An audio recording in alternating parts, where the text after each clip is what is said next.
Video ini berisi tentang perjalanan saya ke salah satu kolam tambak di Sidoarjo, tambak air payau yang memelihara ikan nila kekar ya. Cara pemeliharaannya juga sangat unik dan banyak hal-hal barulah yang menurut saya itu bisa diadopsi oleh kawan-kawan yang nonton video ini nanti di lokasinya masing-masing.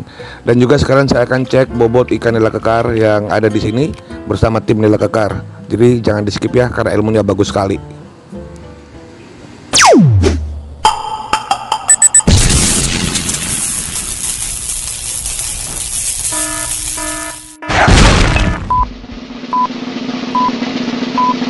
Step one, wake up early, gonna rise with the sun.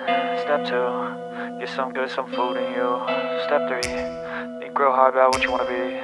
Step four, everybody just do your thing.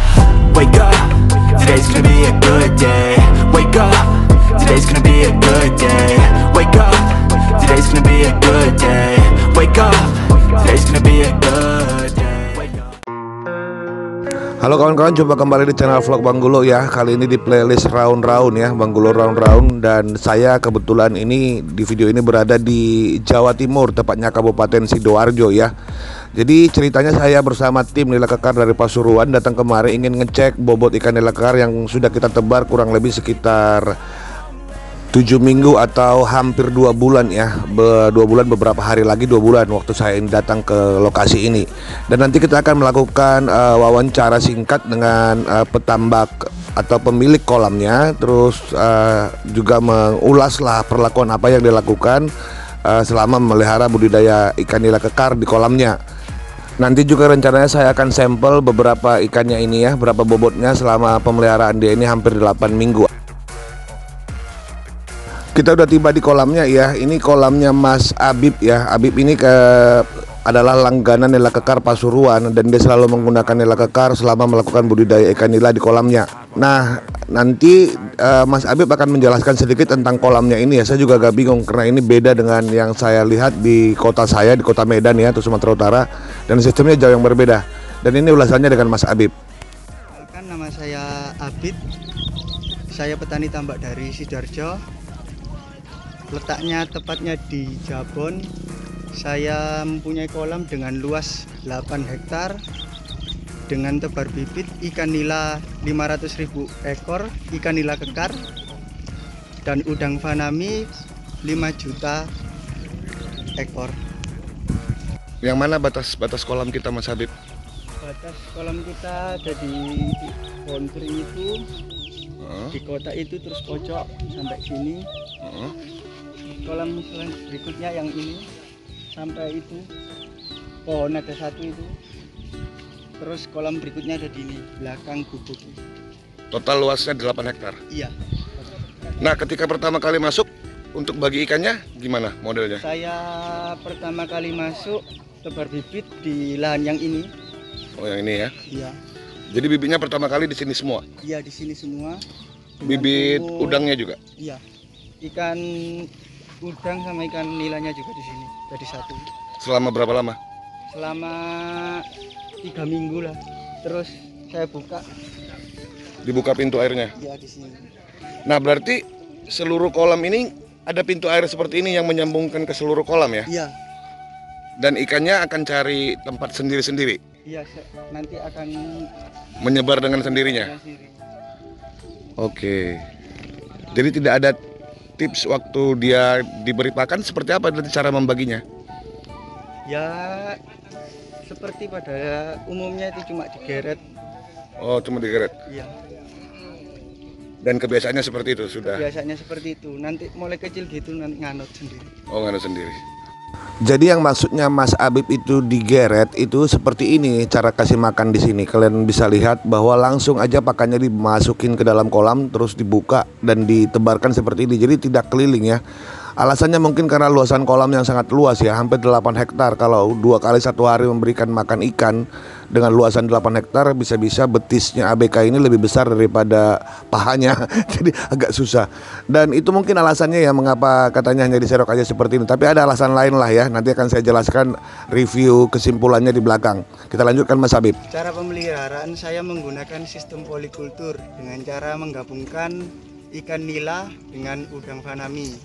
Dengan pemanenan udang fanami di umur 2 bulan dengan cara bertahap sampai mengikuti ikan nila tersebut sampai 4 bulan. Oh, misalnya dari 500.000 ekor itu ikan nila butuh pakan berapa banyak selama pemeliharaan? Kurang lebih biasanya itu sampai 8 hingga 9 rit. Itu 1 ritnya itu 7,5 ton hanya untuk ikan nilanya. kalau udangnya? Kalau udang fanaminya nggak pakai pakan. Oh, nggak pakai pakan? Iya, Oh, tanpa pakan. Berarti udang fanamenya hanya dibesarkan begitu saja. iya. Dapat berapa ton biasanya udang fanamenya? Kurang lebih ya 7 sampai 8 itu. 7 sampai 8 ton. Nah, hasil ikan nilanya? Hasil ikan nilanya 50 sampai 60 ton. 50 sampai 60 ton. Ya. Pakai pakan apa? Pakai pakan haida Haida. Proteinnya? dengan protein kalau Pertama. umur pertama kecil itu pakai 25% ya. Terus bertahap turun lagi 21 sampai 18%. Terus mau panen saya pakai 21%. Oh, jadi digabung ya Iya. jadi cuma ada 2 pilihan ya. Iya, Yang awal sama yang akhir pakannya sama. sama saja. Yang tengah-tengah yang pakai pakan 18%. Iya, pakai ini kecil. Alhamdulillah pakai nila kekar ini lebih baik lah hasilnya. Lebih banyak tingkat kehidupannya ya. Tingkat kehidupan lebih baik, dari bentuk segi ukuran nilainya juga lebih bagus, Bobotnya juga lebih lebih banyak ya lebih berdagingnya. berbobot. Iya, Intinya nila kekar membawa hasil yang cukup positif lah ya. iya, alhamdulillah. Mendengar penjelasannya Mas Habib ini saya jadinya paham kenapa cara pemberian pakannya seperti itu. Dan juga saya jadinya berpikir dengan pakan protein hanya rendah sekali ya, bahkan 18% yang digunakan. Saya mau sampel ikannya dengan Mas Habib. Nah, ini ikan nila yang ukuran 2 bulan. Sudah 2 bulan ya, ditebar dari ukuran 12. 12 itu kurang lebih sekitar 1 cm. Dan dia ini kalau saya lihat, coba diambil lagi sampelnya Bang Soleh. Soalnya biar beberapa kali supaya kawan-kawan juga tahu bahwa itu nggak di ini ya, nggak direkayasa. Nah, kelihatan ya kan nilai kekarnya bulat-bulat. Dan ini kalau saya estimasi sudah hampir 80-an gram ini. Bahkan saya lihat ada beberapa ekor yang bisa di atas 120 gram ya. Jadi sekitar 80 sampai 120 gram, dirata-ratain 100 gram lah per ekornya untuk usia 2 bulan. Nih, dari ukuran 1 gram lah dianggap ya untuk 1 cm. Dengan hanya menggunakan pakan protein maksimal itu di 25%. Terus sekarang ini posisinya ini gunakan pakan protein yang 18%. Jadi dengan pakan protein yang sangat rendah, menurut saya ini sudah sangat cepat ikannya ya. Dengan 500.000 ekor di luas lahan kurang lebih 8 hektar. Nah, karena Mas Habib menggunakan sistem polikultur, jadi ada yang menghabisin makan yang tidak terpakai. Jadi pakan yang tenggelam itu bakal dihajar oleh udang. Maksudnya seperti itu ya. Jadi ada macam simbiosis mutualisme antara ikan nila kekar dan udangnya. Jadi dapat 2 hasil sekaligus. Nah, ini kita coba apakah ada udangnya, saya mau pastiin. Jadi ini di gancu ini ada pakannya dibuat ya supaya udangnya dapat ya. Karena saya mau lihat udangnya ada nggak gitu. Kalau sebenarnya kan seperti yang kata Mas Habib tadi itu tidak ada pemberian pakan khusus untuk udangnya, udang fanamenya.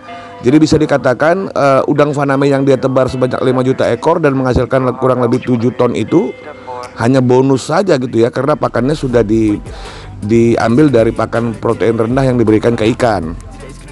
Nah, kalau teman-teman berkata bahwa 500.000 ekor itu bisa dikatakan longgar lah ya untuk kolam 8 hektar. Menurut saya tidak juga ya, karena posisinya bisa kalian lihat nanti ABK yang ngasih makan ini akan berjalan keliling di tengah kolam dan bisa dilihat kalau kedalaman kolamnya juga nggak dalam. Jadi bisa dikatakan kolam dangkal ini. Jadi 500.000 ekor itu menurut saya sudah sesuai lah. Terus kalau sistem pemberian pakan seperti ini kalian buat di tambak kalian yang tidak menggunakan polikultur, mungkin ini akan berbahaya ya. Karena pakan yang digunakan berprotein rendah, maka saya yakin pakan apung ini pun tidak akan lama mengapung ya. Jadi bakal banyak pakan yang akan tenggelam. Tapi karena metodenya polikultur sistem pemeliharaannya, sehingga pakan tenggelam itu bisa dimakan oleh udang-udang yang ada di dalam kolam ini.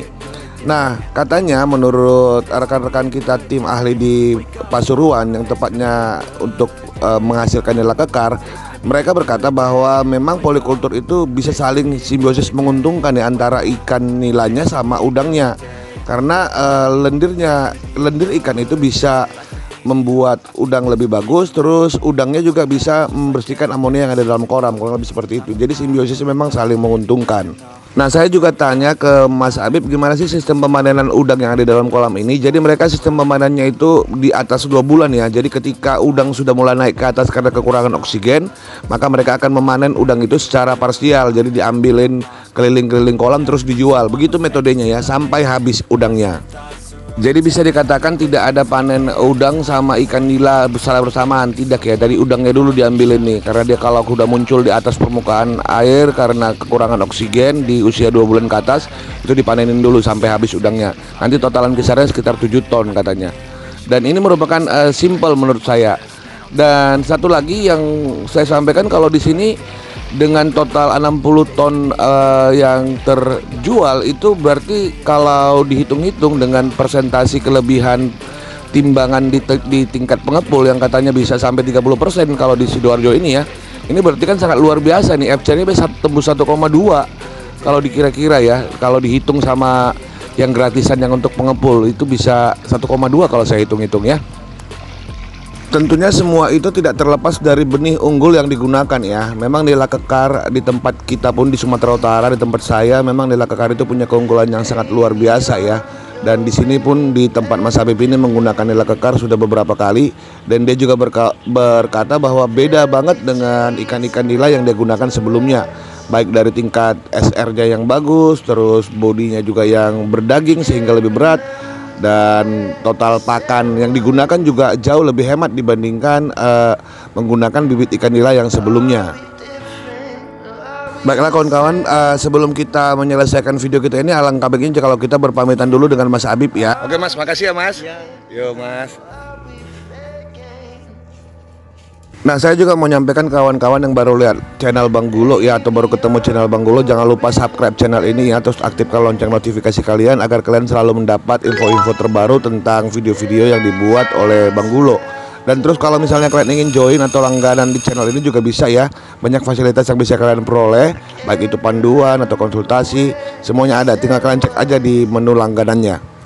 Dan terus saya ucapkan juga terima kasih buat kawan-kawan yang sudah langganan ya. Dan bagi kawan-kawan yang belum mendapat fasilitas file analisa pakan dan analisa usaha budidaya ikan nila, kalian bisa DM saya ke Instagram @channel_Banggulo.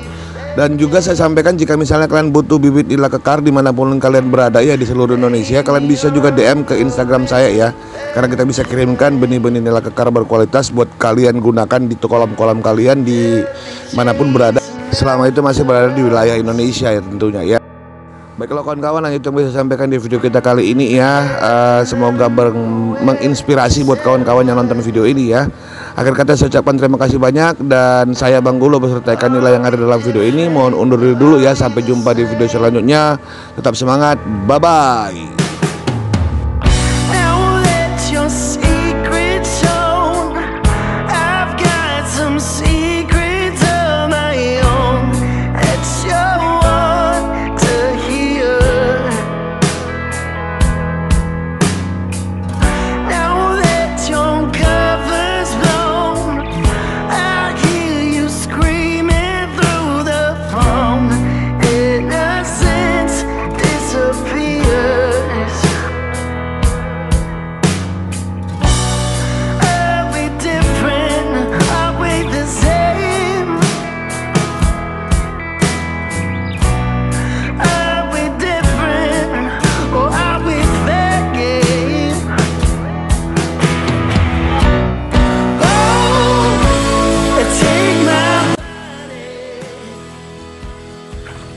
Perkenalkan, nama saya Habib, saya petani tambak dari Sidoarjo. Saya ini mulai